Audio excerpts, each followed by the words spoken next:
Welcome to another episode of TehachaPod with your hosts, KUZZ and Corey Costello. TehachaPod is another way the city of Tehachapi shares information with our community. Welcome to TehachaPod. KUZZ, Corey Costello. Corey, how are you today? I'm doing well. How about you? I'm doing good. It was a beautiful weekend, and I think I spent my entire time outside. Yeah, no, me too. I was along those lines as well. Even took a quick shoot out to East Kern and did a little desert camping for the night, and and a little off-roading. So it was a good time, and just weather was not quite hot yet, so just beat that warm trend by about a week. When you head out to the desert on the east side, you definitely have short windows of opportunity, in the spring and in the fall to enjoy that. But we want to talk about all of Kern County today. Mm-hmm. And we've got a special guest that we've brought in. It's Allie Triolo, the Chief Communication Officer for the County of Kern. Allie, welcome to TehachaPod. Thank you so much for having me. This is actually the first podcast I've ever been on, so I'm excited. Let's break it in. So this is your first podcast, but you're a news journalist. You were a part of the KBAK, KBFX news team, the Eyewitness news team. I remember you in the mornings. And then I also remember you at KUZZ doing weekends like I was when I was there doing that. But you've never done a podcast. This is like a reformed journalist podcast is what this is. Honestly. Like between the three of us, right? I know, but you know what? We've got to keep talking, right? Like my whole life is looking for what can I do that requires no math and I can really chat it up. So I'm so thankful to be here. Congratulations on the position, because before you got this position, you were with the County of Kern. Was it in behavioral health services? So I was actually doing two jobs. I was doing PR for the Department of Human Services and then hosting a weekly ag cooking show on KGET. So I was all over the place. And now you're sitting there in the top seat of communications for the county. And you get a chance. It's got to be a different perspective than being from one department, and now you've got multiple departments that you've got to pay attention to, that people are giving you and sharing information with you, and how you disseminate that information out to the public. What has that kind of transformation been like for you? I don't think it's been as challenging because of my news experience. I've lived here now for almost 5 years, and covering all of these departments was definitely a good, foot in the door. And then working for DHS, I was really able to establish relationships with other departments. But now, kind of being at the helm of all of the PIOs, it's really fun because my job is just to highlight all of the great work they're doing. So it's a blessing for sure.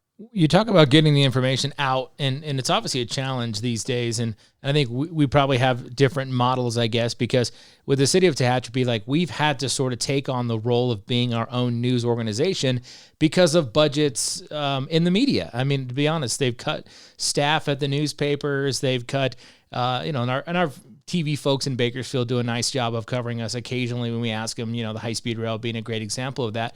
But, there's more pressing issues in Bakersfield, in the big city where they're based. So we have to take on more of a role of being our own news organization.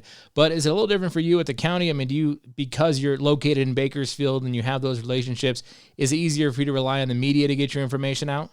I really think news has changed. I think when I was in college and doing internships, it was sort of social media was just coming onto the scene. So really the news was still our main push point to get that info out, as you said. But I think even here at a county level, I am super proactive about being my own journalist. I think that was a reason why you see a lot of TV journalists leaving, the traditional form of news, of broadcast, and bringing those same skills now to PR or to being a spokesperson, because I think it's pretty, it's pretty seamless now with the way that things have changed. So I'm always appreciative of our media friends, and I send them news releases, I send wrap-ups of our board meetings, and I'm always in communication. But really, I think that we can be our own storytellers. So I drive down on social media. I work with radio stations. I think listening to podcasts, and that is really a way that people are getting their information now, such as this whole platform that you guys have created. So, whether you're from a smaller market, if we're talking in TV, like Tehachapi versus Bakersfield or the county, I think that all of the strategies that we're using are kind of the same. Our philosophy when I came on 5 years ago here, our city manager, Greg Garrett, wanted to be a more effective communicator and be out in front of things, because sometimes government always the last to react, the last to say. And I think his philosophy was, no, we need to be sharing everything and being as transparent as possible. And for us, it was opening up more social media platforms. And I think, government sometimes thinks, oh, well, I don't, Facebook is taboo. I don't have to do it, so I don't want to do it. Right. Yeah. And by opening up those communication channels, you reach more people. And I think from what I've seen over the last 5 years is you start to develop that trust, those relationships, and you see that we're the ones that are sharing that information, and people aren't asking, why aren't you talking about this? And then for us, it's really kind of been a game changer in that relationship with the community. They start to look towards us for other things, for information, because I think we're trying to do a very good job of getting it out as it happens.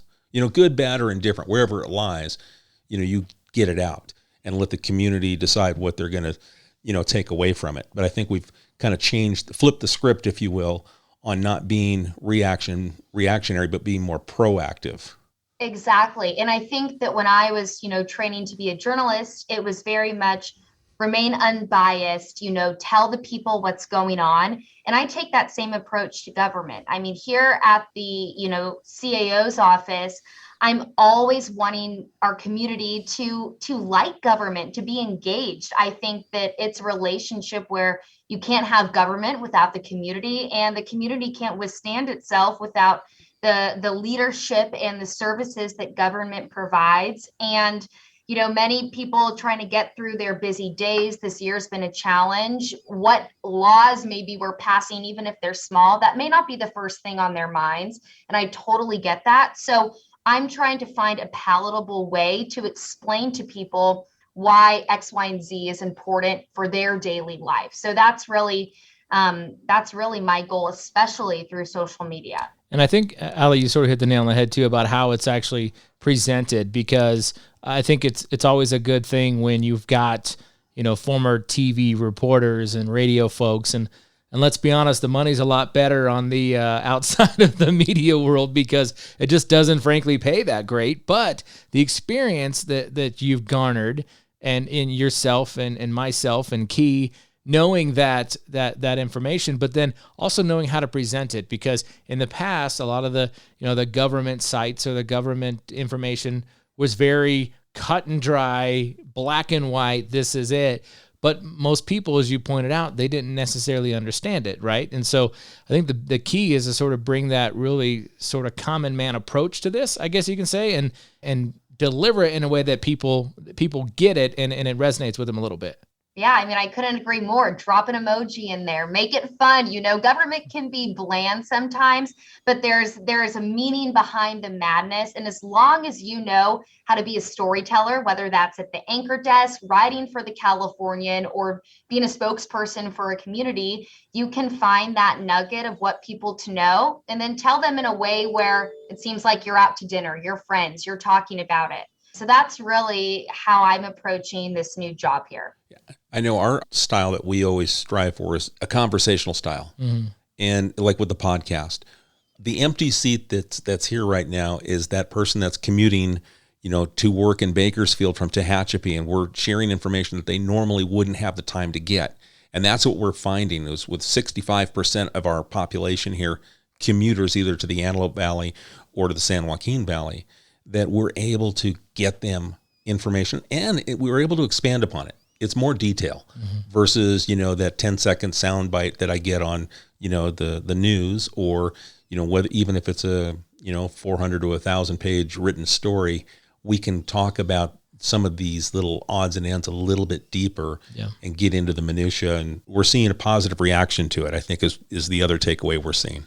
Of course. I mean, I think that it's really cool that we're in someone's passenger seat right now, that they're listening to this. And I really like that this style is so informal, and it makes you feel not intimidated by, oh wait, this is about government. So it's super great to be here. And I think it's awesome that you guys thought of this as a way to communicate to people about what's going on. And the best part about your podcast, I would say, is it's by residents for residents. Like, you guys actually live here, you know what's happening. And that's how I feel about Kern. I live here. So I'm very invested in everything that's going on. Yeah, it makes a big difference. Me too. Yeah, I was going to say, it makes a big difference. You know, I grew up in Tehachapi, and so this job makes a difference for me just because of the past that I experienced, and obviously the future that I'm trying to help build. But it means a little bit more, I guess you can say, because I'm from here. And so with your long history in Kern, Allie, I mean, obviously that you kind of bring that into this position, don't you? Yeah, I'm actually a 4th generation Kern County resident. So I didn't grow up here when I was a child. I grew up north in a little ag town called Hollister. My high school mascot was actually the Hollister hay baler, like literal pitchfork, bale of hay, ag barn. So I may be more Bakersfield than all of you people. Right. Okay? But went off to college at University of Texas and then moved here, and it stuck. I feel like there's something in the water here where if you get it, how in the heck could you leave the community and the people and the opportunity? We're the 5th largest economy in the world. There is a lot of work to do, and there's a lot going on here. So I'm super invested. And just a quick thing, that my grandfather actually was a judge here. And so he worked right next door to where I'm sitting today. So he's no longer with us, but I have this little plaque, and that's what really motivates me, where I feel like this is my roots, and he set the groundwork for me to have a nice life here. So let me do that for my future grandkids as well. I love that. Yeah, it's awesome. You know, what's funny is and this is the nice thing about the podcast too, when we have these conversations, you learn a little bit more about each of us, right? And when we had Congressman McCarthy on, I didn't realize his history dating back to the Caliente area. His family moved there in the 1870s, and they still have the ranch in the family. It's like you start to learn how deep the roots are of the people that are invested here in the county. Yeah. I think you see that we have a similar situation just in Tehachapi with just our kind of history just around us downtown. And you walk by for me, like I said, having grown up here, you walk by the BK Theater and you see all these faces and these people painted on the side. And, there's our former mayor, the late Ed Grimes, and the late Bill and Betty Mead, the newspaper people that hired me when I was in high school. And, and like you can see him in his overalls still, and, whispering his words of wisdom, so it's kind of, I think we have something similar when you have that history and those roots in the community, for sure. It makes a big difference. Well, now that we've got to know you a little bit better, Allie, let's talk about the county and the things that are going on as we've this last year has been, like no other year. And everyone will say that from wherever you're sitting, it's been totally different. But now we're starting to see the doors open up a little bit. And what does that mean to the County of Kern? What's your perspective? What do we have to look forward to? Where do you think we're going? Oh, I'm so excited. There is a lot of growth now that we're in the orange tier and we're successfully progressing. There's a lot of hope coming down the pipe. Something that I'm really excited about is we're working on launching a series of awesome commercials, not only promoting Kern County to outsiders, but hyping us up, showing residents, look, you live in a super promising, exciting, wonderful place. So that's what we're doing right now is we're working on our storyboards. We are garnering lists of odds and ends from all over the county, not just Bakersfield, but apple picking in Tehachapi and river rafting and just every little special thing that we do, showing that off to our community. Recently, right before I got here, we went through a rebranding where our slogan is grounded and boundless. And I'm really focusing on that because I feel like people here, we are grounded. We're hard workers. We're down to earth, but we have big ideas, and it is boundless on what we can do, not only because of all of the natural, things that we have here, from our oil to our ag, but there's also a lot of innovation. If you're an entrepreneur out there, get ready because Bitwise is coming.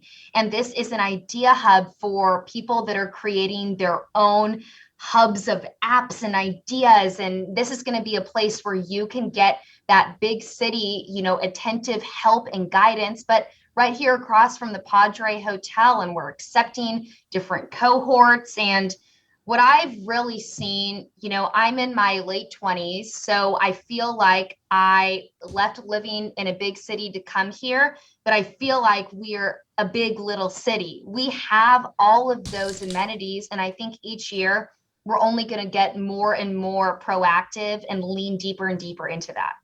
The growth and the depth of our community as a whole really is amazing. My wife and I grew up Los Angeles area, and we started to kind of migrate our way north, made ourselves into the Antelope Valley, lived there for a while, and then found Tehachapi the place to really call home, and then as we had the options, we knew the Antelope Valley living here in Tehachapi. It's like, oh, okay. So we go back there and say, we need to explore Bakersfield and get to really know it. And once we did, it's we don't go to the Antelope Valley anymore because we feel the comfort level of everything that's in the Bakersfield area, but also it's a difference in personality and culture, that it's not the same as the Antelope Valley. And we really embrace what we get throughout the County of Kern. It's different. It's not Los Angeles, which is, refreshing. What would you say? Yeah, I was just going to say, from your perspective, what would you say to someone who was asking you, what's it like in Kern County? How would you describe it to them? For me, whenever I talk about it, it's turning back the clock. Okay, when you actually talk to people, you didn't. Let's. I don't want to kind of make it oversimplify it, but we still say hello to each other. It's okay to make eye contact. You don't have that in LA. Mm-hmm. You just don't. And I think that's the part that I like to connect to people. I like to make eye contact. As we're having this Zoom conversation, I'm trying to make eye contact with you, Allie. And when Corey's talking, I want to make eye contact.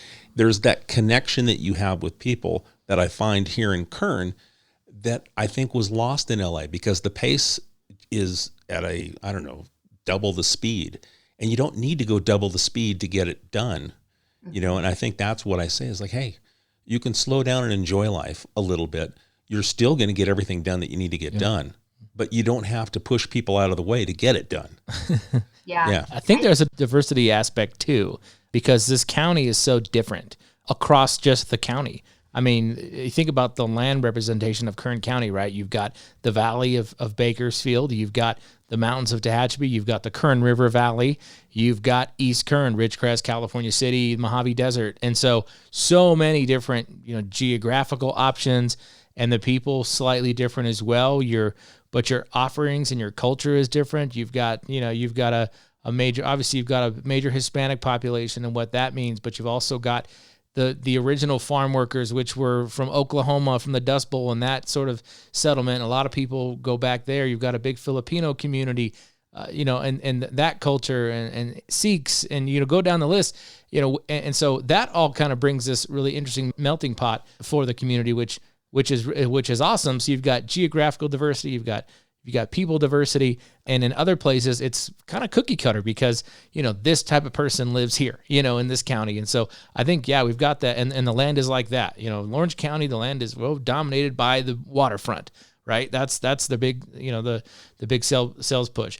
Here, there's so many different options, and the diversity is crazy from people to just land. I think there's a lot of opportunity here. And I think each year we progress more and more, and there is that, boom of industry. But you hit the nail on the head, Key, because when my parents come here, they live up in the Bay Area now. They're like, oh my gosh, like someone bumped into me at Vaughn's and they bought my apples and said they're so sorry. It's that sense of community. Why I would never leave. Like, I've never felt more at home in my life. And also I've never felt more hopeful. Like, there's a lot of room to grow here. Yeah, Kern County's special. And I hope that we can just feel proud that we're from here and can see that. And that's really why, to round out what we were talking about these kind of commercials and media campaigns I'm working on, that's going to be the center of the story. Yes, we have this great geography. Yes, we have this industry. Yes, we gross X amount of almonds a year. But at the end of the day, I feel like there is no community that's as tight-knit and as loving as Kern County. I totally agree with you.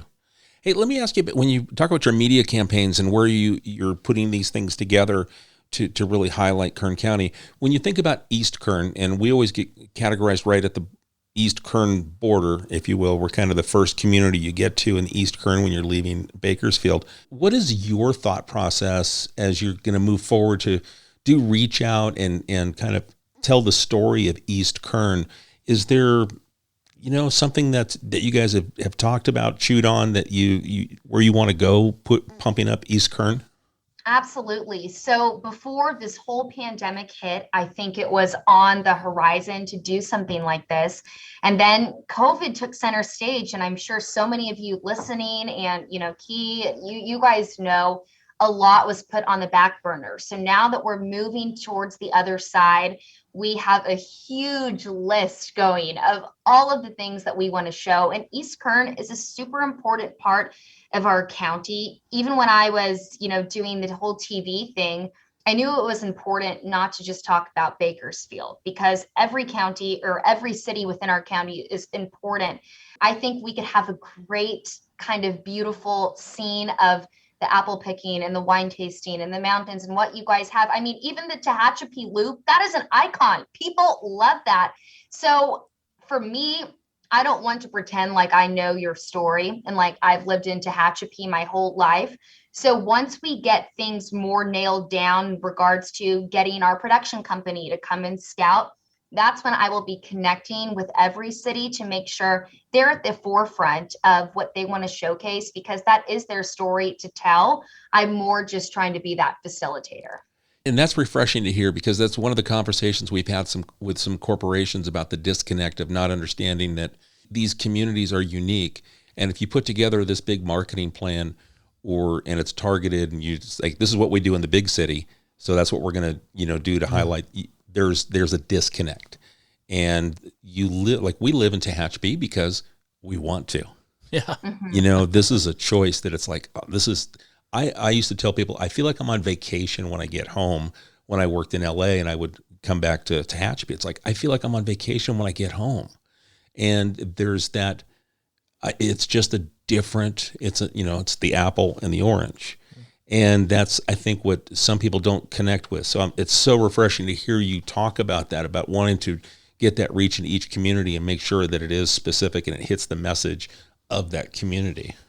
Of course. I think, how can we convey our own messaging to ourselves and others if we're not clear on what that message is?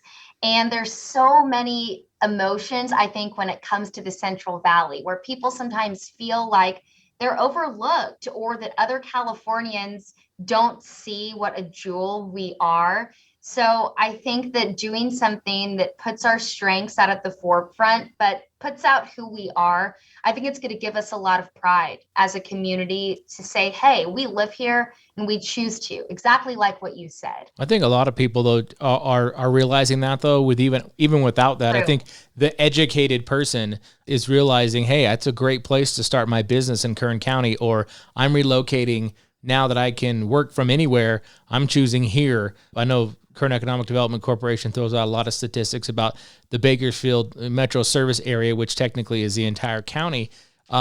This is where people are relocating to. I mean, I think second to Fresno County right now, it's probably the most desired and housing market, because folks are cashing in elsewhere and coming here, or they've had it somewhere else and they're moving to Kern County because they have those opportunities, especially for business. And I know years ago when I lived in Bakersfield was a great test market, and the county in general was a great test market for different businesses, different restaurant types, because it was a cross section of sort of America, and they could gauge the success of an idea based on how well it did in Kern County, because then they realized, okay, I can roll this out. And so I think we see that, and I think there has been it's been discovered, I guess you could say, recently by people who've done some homework and realize cost of living, opportunity, proximity to other things has made it a desirable location.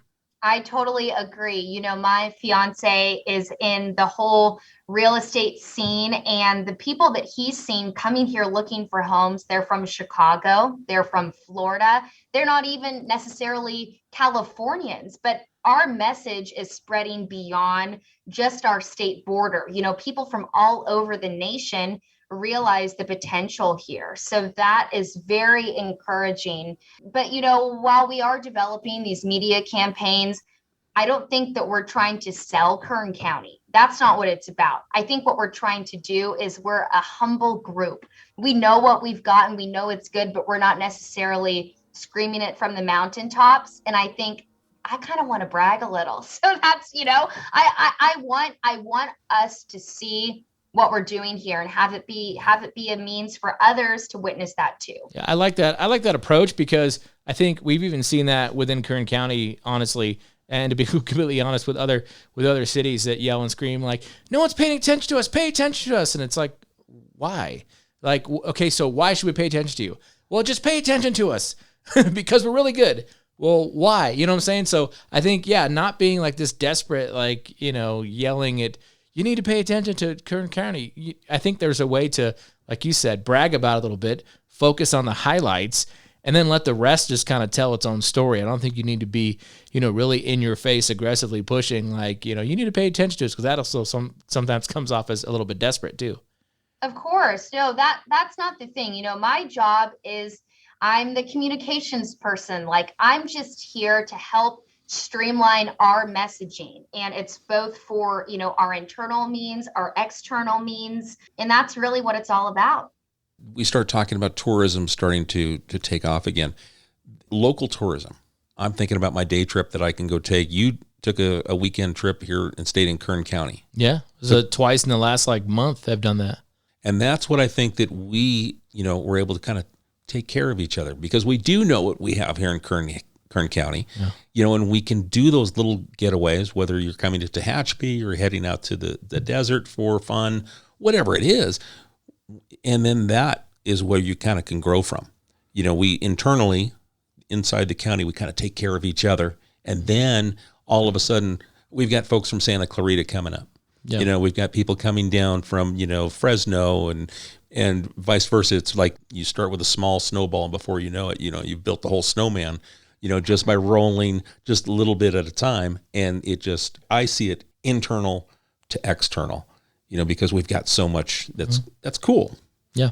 It's not like, I don't know. I think you have to focus on yourself first, right? And that's always the key. You have to focus on what you do well and focus on building those things, because you can't attract somebody if there's nothing to attract them with. And so I think, the ability that we have, like I said, all this diverse offerings in the County of Kern for whether it be tourism or usually it's events. And, if I'm not camping on a weekend, I used to pre-COVID love to go to a concert in Bakersfield and stay the night down there, because I had that offering. It was nearby, and we had, attracted great acts and that kind of stuff. So I think you have to focus internal, and then eventually the external work just kind of does itself.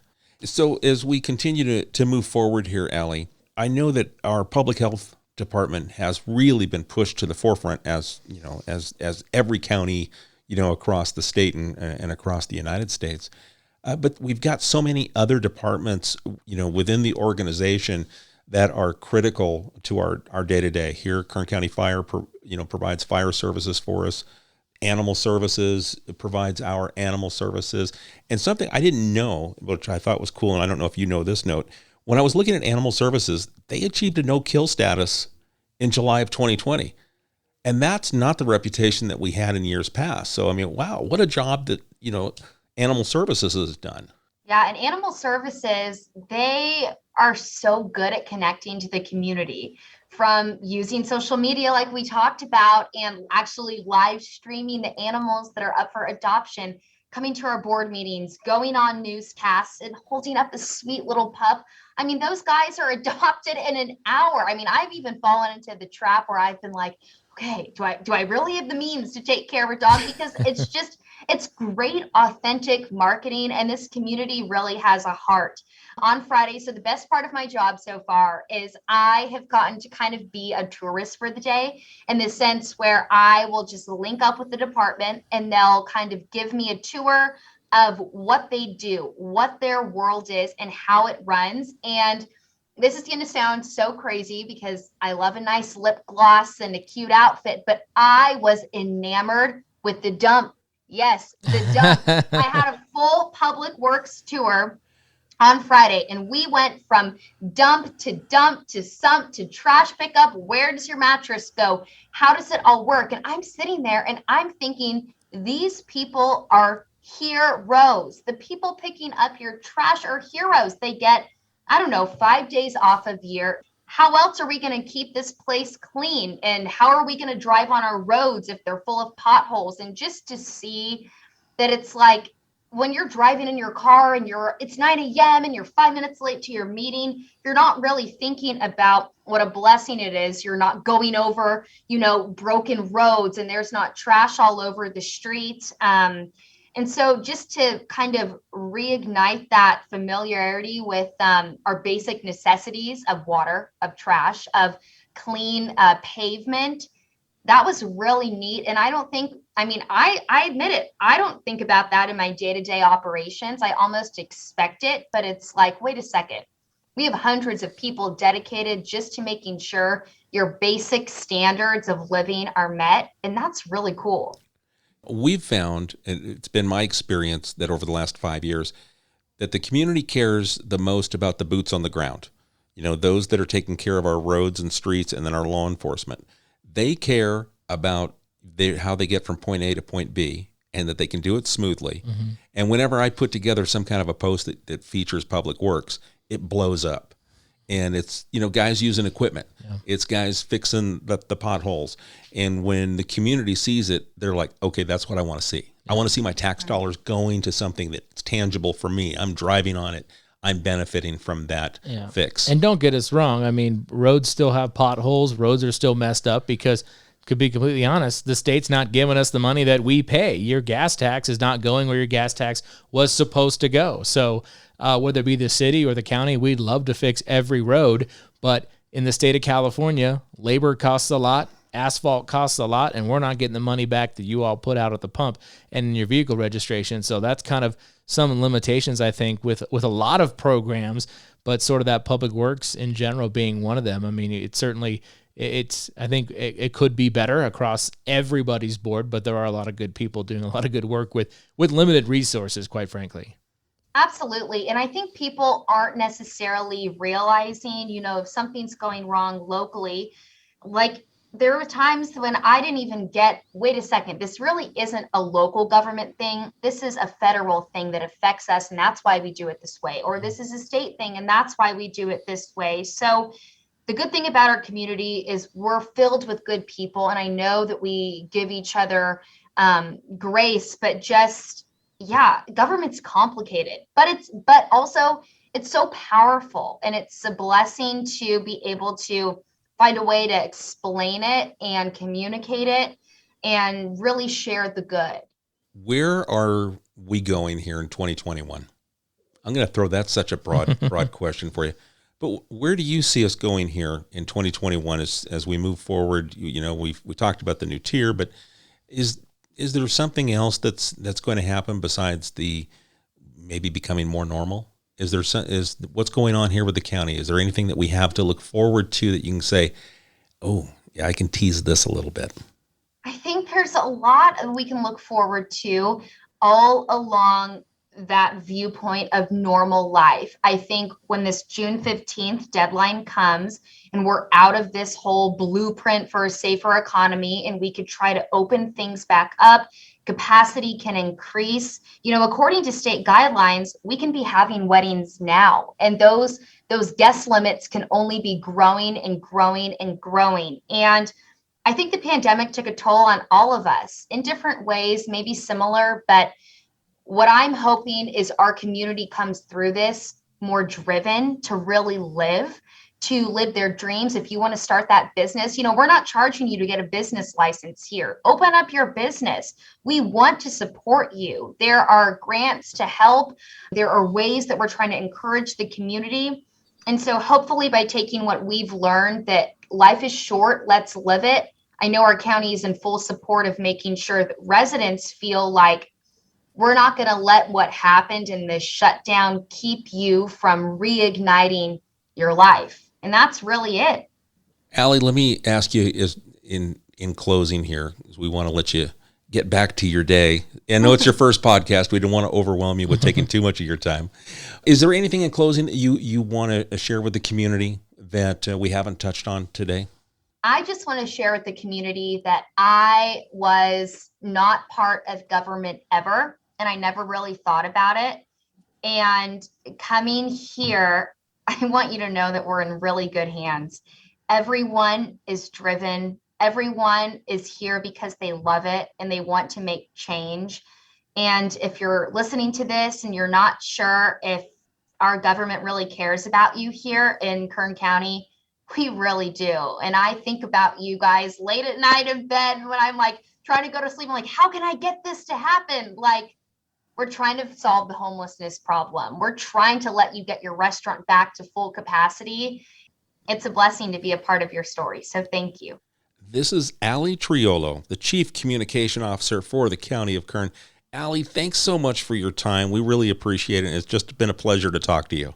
Thank you. I hope I can come back. It was so fun. Oh, you absolutely have the invite to come back. We'll definitely bring you back. Well, thank you guys so much, and go enjoy your beautiful East Kern. Thank you so much. So, Corey, that was Allie Triolo, our Chief Communication Officer for the County of Kern. I think Allie is bringing the energy. Absolutely. No, there's plenty of energy there. And I think, getting someone who's familiar with the area to slide into that role is going to be great. It's an important time too. I know a lot of the recovery, so to speak, from COVID will be sort of tourism based. And I think she's on the right track in a few of those areas for sure. And I think one thing that I took away, with her journalism background, and telling stories in the news, is that she'll be able to tell stories for the County of Kern. Yeah. And like her goal was each of the communities are so important and critical to the County of Kern. Yeah. That she'll be able to tell those stories and make sure that they're told correctly. And it sounds like she's coming at it from a multimedia perspective. Right. I think there are sometimes limitations where you hire someone who is a writer, right? Yeah. Or just a print journalist, because that's all they think in. They think in newsprint. And we can kind of see that media has gone far beyond that. Everybody needs to be able to, any of these kind of roles needs to be a multimedia journalist. You have to think about the look, the sound, the shot, that kind of stuff. So I think she's got that background and got some great ideas. And I certainly appreciate, her willingness to let communities like ours tell our story. Don't come in and try to tell our story for us. Yeah. And that's happened in the past for sure. And I'll look forward to that because, like you said, it's when you can brag on yourself a little bit, you do it and you don't miss things that someone who's not local, you're going to miss some of the nuances that make whatever the community, like Tehachapi. Right. And, being inclusive of helping tell that story, I think will tell a better story for the entire county. Yeah, absolutely. And I think you focus on those positive things. Obviously, it's not perfect. There's issues everywhere. And so I think focusing on those positive parts, and then it kind of helps you deal with the setbacks and the other things that come along with it. So yeah, I think there's a good strategy there to not necessarily have to beat back the negativity, but really come out with a positive sort of here's what we have to offer type of approach. And I love the fact that she enjoyed touring the dump. Yeah. The landfills. It can be fascinating to the layperson, but when part of my many random responsibilities are, dealing with compliance and the state level with trash and recycling, it's a nightmare based on what they want. But yeah, if you go to a bigger landfill like Bena, and Tehachapi has a little bit to a smaller scale, but it used to be you went and you dropped your stuff off. That was it, right? Now it's okay, you have number 1 cardboard will go over here. Number 2 cardboard will go here. Plastic here. Please take your metal over the hill. Take your tree trims here. I mean, it's crazy because the state mandates that. Right. And so, yes, it has led to some more recycling, but and sometimes it is a just bureaucratic nightmare to dealing with the reporting involved. When we talked to her, once we let her go, we had a brief chat with her, and telling her we want to talk to Public Works at Kern County to talk about that and to help people understand a little bit more of the background behind why things are being done, why there's been so many changes over the last year or two. And there's a science to it too. I mean, you go back to landfills, there's a science. There's actually landfill management. And these practices have actually given landfills 20, 30 more years of shelf life because the way they manage it. Like before, they used to just throw it in a pile, burn it, or, throw it in a pile and just throw more on top and maybe bury it. Now there's all kinds of considerations that are being done environmentally, which actually are good. And these are giving these landfills much more, shelf life than they would have in years past. Well, I can tell you that my wife, Chris, she loves going to landfill. We go to the dump. It takes her back to being a kid when she got to go with her dad. But I think she's just happy because some of my junk is being thrown away, but she gets a kick out of it. We just went over the weekend and it's like, hey, I need to go to the landfill. We're going to get rid of some stuff. Do you want to go? And she goes, oh yeah. Yeah. It's a cheap date for me. So that works out pretty good. Yeah. Anything else going on, Corey, around here in Tehachapi where you can get even more hyper-local? Yeah, I think just nothing crazy off the top of my head at this point, but we're moving forward with a few things and probably more details than become official. But looking forward to bringing back some things like events and that kind of stuff. We are working on an official announcement, a few more details for 4th of July and that kind of stuff on the city front. I know other private groups that have done events that we've all been used to over the last several years are in the planning stages. So that's good to hear, deal with them quite a bit as they're getting excited for, being back in person and gathering once again. And I've got a couple things I wanted to share. The Tehachapi Beautiful Award is ready to announce. We'll be ready to break ground on that, if you will. And the community can nominate their neighbors, landscape, if they got a beautiful yard, and you'll be able to nominate that. And we've got some special